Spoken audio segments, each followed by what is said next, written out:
Aquarians, let's see 10th of June 2024 divine message, goddess guidance, universal message क्या है आज। Universe आपको क्या कहना चाहते हैं आज के दिन, आपको क्या समझने की ज़रूरत है। ये आज की पर्टिकुलर डे के लिए गाइडेंस हो सकता है या फिर ये होगा आपके ओवरऑल एनर्जी में गाइडेंस, जिसमें भी अभी आप हैं, जिससे भी आप गुजर रहे हैं। सो स्टार्ट करते हैं रीडिंग, देखते हैं कि क्या मैसेजेस हमें मिलते हैं। All right,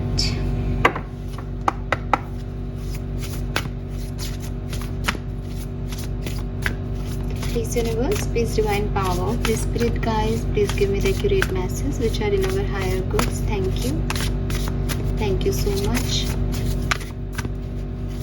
Aquarius, divine message, goddess guidance, 10 June 2024.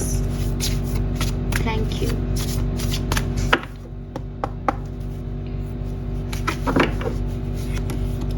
So we have let them go, tree number 18.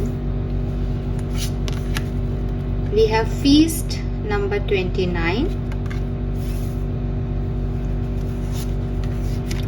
Then we have lighthouse number 20. और बॉटम में है यहाँ पे मॉर्निंग नंबर 40.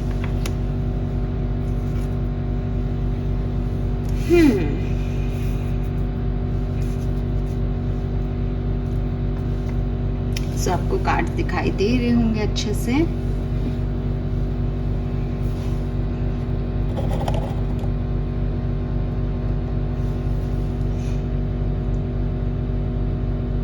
सो 10 जून 2024 के लिए डिवाइन नंबर्स, लकी नंबर्स, कुछ खास नंबर जो आज मुझे यहाँ पे दिखते हैं। नंबर 8 की एनर्जी है यहाँ पे, नंबर 8, इवन नंबर 0 भी है, मे बी 10, 20, 30 ऐसे नंबर जिनमें 0 आ रहा है, ये सिग्निफिकेंट है। नंबर 3 की भी एनर्जी है, 308 ऑल राइट। सो कोई रूम नंबर भी लग रहा है तो 308, हाँ। खैर ये 3 नंबर हैं और 0 का मतलब 0, क्योंकि जनरली कोई ऐसे लकी नंबर नहीं है। 0 मिला हुआ हो उस नंबर में, 0 लगा हुआ हो उसमें आगे या पीछे नंबर में, ऐसा लगता है। कलर रेड कलर है आज का, ठीक है, रेड कलर। यहाँ पे जो नंबर्स आ रहे हैं, अच्छा एक आज का पिंक कलर भी है, रेड और पिंक दोनों, पिंक। यहाँ पे जो नंबर आ रहे हैं वो है नंबर 9। अच्छा आज 2 कार्ड 20 और 40 ये 0 वाले ही आ गए हैं। वाओ, मैंने पहले नोटिस नहीं किया इनको। चलिए, तो नंबर 9 है यहाँ पे, नंबर 2 है यहाँ पे बहुत सिग्निफिकेंट, नंबर 4 है। 29 एज हो सकती है, 18, 20, 40 आपका डेट ऑफ बर्थ हो, पॉसिबिलिटीज है। 40 तो मतलब डेट ऑफ बर्थ नहीं होगा, 4 होगा तो एज हो सकती है 29 और 40, ठीक है। यस, 11 नंबर सिग्निफिकेंट आ रहा है यहाँ पे, 29 जो है वो 11 पे आ रहा है, तो 11, 11, 111 ये देखने को मिल रहा हो, काफी लोगों को ऐसा भी हो सकता है। मैसेजेस क्या है, बड़ा ही छोटू सा मैसेज है, ठीक है, बहुत ज्यादा ऐसा फ्रीक्वेंट नहीं है। यूनिवर्स आपको कह रहे हैं कि जो हो चुका है उसको भूलो और आगे बढ़ो। और मैं जानता हूँ कि आगे बढ़ना तुम्हारे लिए मुश्किल है, तो थोड़ा थोड़ा करके, धीरे धीरे करके जो है, जो मिल रहा है उसको अपनी सक्सेस मान के, जो नहीं मिल रहा वो तुम्हारे लिए था ही नहीं, इस जोन में आकर के धीरे धीरे कछुए की चाल से थोड़ा सा आगे बढ़ो। ये समय ही ऐसा है, इस समय में आप कुछ भी और नहीं कर सकते हो। तो अगर आप किसी ऐसे सिचुएशन में हो कि आपको बिल्कुल भी समझ में नहीं आ रहा, तो शायद ये मैसेज आपके लिए है कि आप सोचोगे कि हम यहाँ से मूव ऑन तो करना चाह रहे हैं, बट हम मूव ऑन हो नहीं पा रहे, इस सिचुएशन से नहीं निकल पा रहे। कोई बात नहीं, धीरे धीरे करके जो है चीज़ों को होने दो। उन्हें एकदम ऐसे मत करो कि मुझे यही करना है, मुझे यही चेंज चाहिए, यही होना चाहिए सिचुएशन में, वो ऐसे नहीं वर्क करेगा इस समय। ये टाइम नहीं है आपके लिए ऐसा सोचने का। अभी समय ये है कि जो चला गया है उससे निकला जाए और थोड़ा धीरे धीरे ही सही आगे बढ़ा जाए, क्योंकि ना तो आप अभी यहाँ पास में रुक सकते हो, क्योंकि जो है ही नहीं उसके पास रुक के क्या करना है, और ना ही आपके पास कोई बड़ा अचीवमेंट या अपॉर्चुनिटी सामने है कि आपको ये पाना है। तो अभी धीरे धीरे चलते जाओ, और धीरे धीरे चलने में क्या होता है कि देखो एक छोटी सी स्टोरी है, क्यूट सी स्टोरी है एक्चुअली। एक बच्चा आता है अपने पापा के पास, पापा बेटा ही होते हैं, वो मम्मी नहीं होती उस बच्चे की। तो अपने पापा के पास आता है और कहता है कि पापा मेरे को होमवर्क करा दो, मुझे ऐसे लिखना है। तो उसके पापा थक के आए होते हैं ऑफिस से, और कहते हैं कि मैं क्या वो होमवर्क भी कराऊंगा, यही काम रह गया मेरे पास, वैसे इतनी इतनी सारी परेशानियां हैं, ऑफिस संभालो, घर संभालो, तुम्हें संभालो, अपना ध्यान रखो, अकेला हूँ मैं, और अब तुम चाहते हो कि मैं होमवर्क भी कराऊँ तुमको, कर लो अपने आप, बड़े हो गए हो अब, ऐसे कह के उसको भेज देते हैं। थोड़ी देर बाद उसके पापा को रियलाइज होता है कि यार गलती हो गई, बच्चा छोटा है, अपने फ्रस्ट्रेशन निकाल दिया, जैसे कि हम हमेशा ही होता है, माँ बाप कभी बुरा नहीं चाहते बच्चों का। तो वो उसके कमरे में जाते हैं कि अरे मैं करवा देता हूँ उसे होमवर्क। देखते हैं बच्चा तो सो गया, लेकिन पास में कॉपी भी रखी थी, इसका मतलब उसने होमवर्क करने की खुद से कोशिश भी की थी। देखते हैं कि क्या था होमवर्क, मैं कर देता हूँ बच्चे के लिए, कितना करके सोया है क्या नहीं, गलती हो गई आज, तो ऐसे रियलाइज कर रहे होते हैं अपने मन में। उसकी कॉपी उठाते हैं, तो कॉपी में उसको एक ऐसे लिखना होता है, उसके टीचर ने उसे ऐसे राइटिंग दी होती है। जो टॉपिक था वो ये था कि आपकी ज़िंदगी में क्या अच्छा है, ठीक है, उसके बारे में कुछ लाइनें लिखें, जो आपको ऐसा लगता है कि अगर ये नहीं होता तो फिर ज़िंदगी में कुछ भी नहीं होता। तो उसने, बच्चे ने कुछ लिख रखा था, उसके पापा ने पढ़ना शुरू किया कि किस चीज़ को अच्छा मानता है अपने लिए। तो इसने लिखा कि मेरी ज़िंदगी में जो अच्छा है उसमें से पहली चीज़ है कि मैं जो है वो स्कूल बस से स्कूल जाता हूँ, मेरे पापा ने मेरे लिए स्कूल बस लगवा रखी है।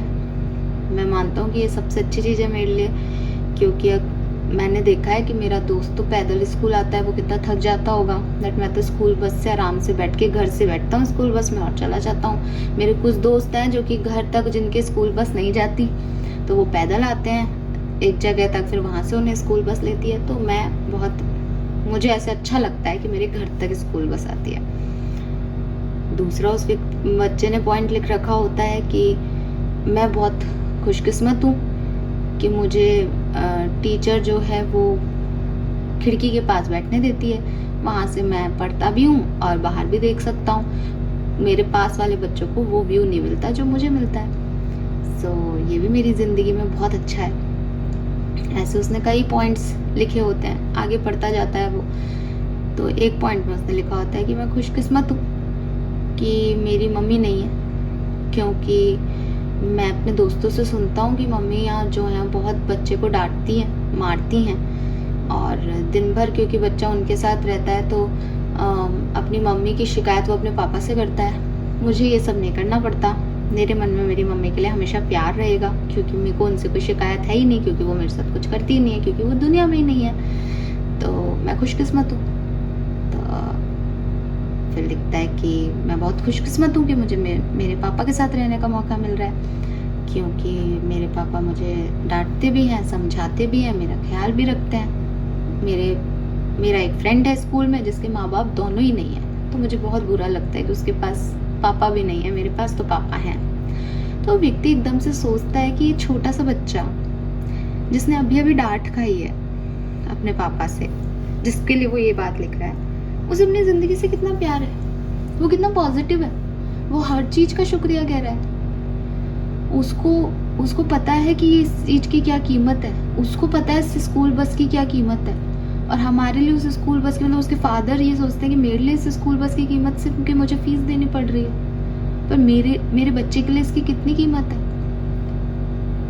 तो ये जो एटीट्यूड है कि अपने बेटे से जब वो देखता है कि मेरा बेटा कितना पॉजिटिव है और मैं कितना फ्रस्ट्रेटेड हूँ कि मैं अपनी ज़िंदगी में जो मेरे पास नहीं है या जो कमियां हैं सिर्फ उनको देख करके इस छोटे से बच्चे पे गुस्सा कर रहा हूँ। तो आप और हम कहीं ना कहीं सब दुनिया में यही कर रहे हैं, जो नहीं है उसका फ्रस्ट्रेशन जो है उन लोगों पे निकाल रहे हैं, और हम कह रहे हैं कि हमारी किस्मत में कुछ भी नहीं है। लेकिन अगर आप देखोगे तो आपकी किस्मत में न जाने किन से कितना ज्यादा है। तो ये देखने का नजरिया ही तो है जो बदलना है। तो जब एक छोटा बच्चा ये देख सकता है तो उसके पिताजी ये क्यों नहीं देख पाए? क्योंकि हम सब जिंदगी की भागा दौड़ी में कुछ पाना चाह रहे हैं, जो है उसकी तरफ हमारा फोकस ही नहीं है, उसकी तरफ हमारा ध्यान ही नहीं है। तो यूनिवर्स आपको यही कह रहे हैं कि हाँ, प्रॉब्लम्स आई होंगी, हाँ आपको लग रहा होगा कि आपकी जिंदगी में कुछ भी नहीं बचा, लेकिन चलना शुरू तो करो, धीरे धीरे निकलो तो सही। अपनी छोटी छोटी चीज़ों का शुक्रिया अदा करना तो सीखो, ग्रेटिट्यूड तो शो करो उन चीज़ों के लिए जो अवेलेबल हैं आपके पास। लोगों के पास वो भी नहीं है। मैं हमेशा आपको पहले भी कह चुकी हूँ कि कुछ लोगों के पास तो ये YouTube भी नहीं है, वो गांव के किसी झोपड़पट्टी में रह रहे हैं। आप यहाँ पर पे भी रोते रहते हो कि आज ये नहीं हुआ, कल वो नहीं हुआ, उसका कॉल नहीं आया, उसका मैसेज नहीं आया। यार व्हाट इज दिस? ये इतना ज़रूरी है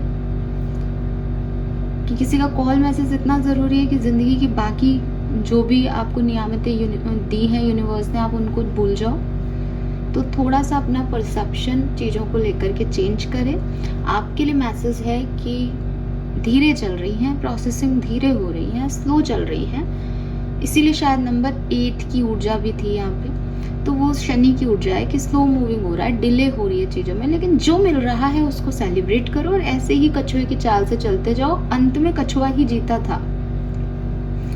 ठीक है, सो ये मैसेज है आपके लिए कि आपका परसेप्शन चेंज हो जाना चाहिए। अब इस सिचुएशन में रोते रहोगे तो रोते रहोगे कि ये नहीं है, वो नहीं है, ये चला गया, वो चला गया, और धीरे धीरे चलना स्टार्ट कर दोगे और अपने परसेप्शन को चेंज कर लोगे कि हाँ जो है काफ़ी है, तो बहुत है। ठीक है, देन जो नेक्स्ट मैसेजेस यहाँ आ रहे हैं वो अलग हैं। वो कह रहे हैं कि डोंट डाउट योर वर्थ, कि आपको बार बार एक अफर्मेशन बोलना चाहिए, I am always enough, I am always enough, I am always enough.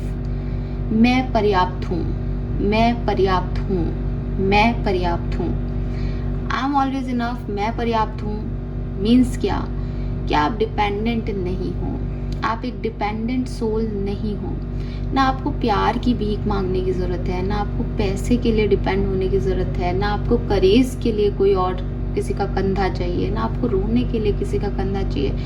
You are enough, आप अपने लिए पर्याप्त हो। आप एक गिवर हो, रिसीवर नहीं हो अब तक। और इसके लिए भी ग्रेटिट्यूड शो करें कि यूनिवर्स ने मुझे गिवर बनाया है।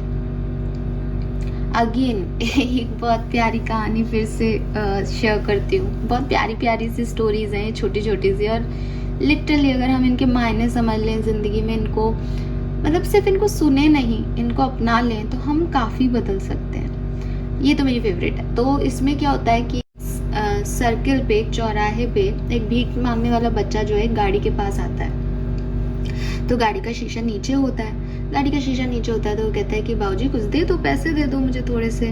तो वो जो बैठा होता है उसके अंदर, गाड़ी के अंदर इंसान, वो कहता है कि अच्छा देखो आ जाओ, आज ही मेरे बड़े भाई ने मुझे ये गाड़ी गिफ्ट की है, आजा तेरे को सैर करा के लाता हूँ, क्योंकि खुले पैसे नहीं है मेरे पास, आजा बैठ जा इसमें। तो बच्चा कहता है कि सैर कराओगे बाबूजी? तो बोलता है मैं सैर करके क्या करूँगा? बोला आजा देख, नई गाड़ी है, भाई ने दिलाई है, देखो वहां तक ले चलता हूँ, आइसक्रीम खिला लाऊंगा, आगे आइसक्रीम के ठेले लगे हुए हैं, और छोड़ दूंगा तुझको।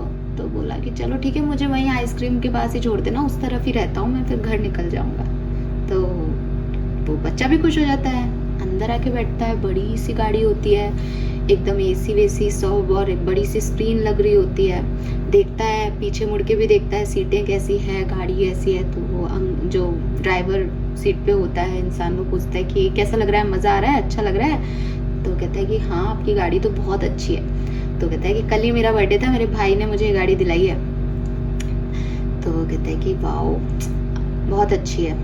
आप आइसक्रीम के पार्लर के पास आ जाते हैं, और वो व्यक्ति बताता है कि मैं काम करता हूँ, फलानी MNC में हूँ, 80,000 रुपये तनख्वाह है मेरी। पहले हमारी इतनी अच्छी वो नहीं थी, हम इतने अमीर नहीं थे कि इतनी गाड़ियाँ और ये सब अफोर्ड कर लें, लेकिन अब दोनों भाई कमाने लगे हैं और भैया ने एक गिफ्ट दी है गाड़ी। अब कल ऑफिस जाऊंगा तब पता चलेगा सबको कि क्या हूँ मैं भी।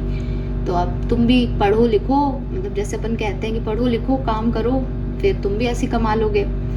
तो ऐसे बोल के वो बोलता है बनना है ना तुम्हें मेरे जैसा, तो बच्चा मना कर देता है कि नहीं, तो वो व्यक्ति एकदम शॉक में आ जाता है कि नहीं बनना तुमको अमीर आदमी। तो बच्चा बोलता है कि मुझे बनना तो है, लेकिन मुझे आपका जैसा अमीर नहीं बनना, मुझे आपके भैया जैसा बनना है। समझे कि ऐसा भाई बनना है कि मैं ऐसी गाड़ी खरीद के लोगों को गिफ्ट दे सकूं, अपने भाई को गिफ्ट दे सकूं। तो वही चीज है कि आपको ये चीज बननी है, आपको उस पायदान पे आना है, आपको उस जगह पहुंचना है जहां आप चाहते हो।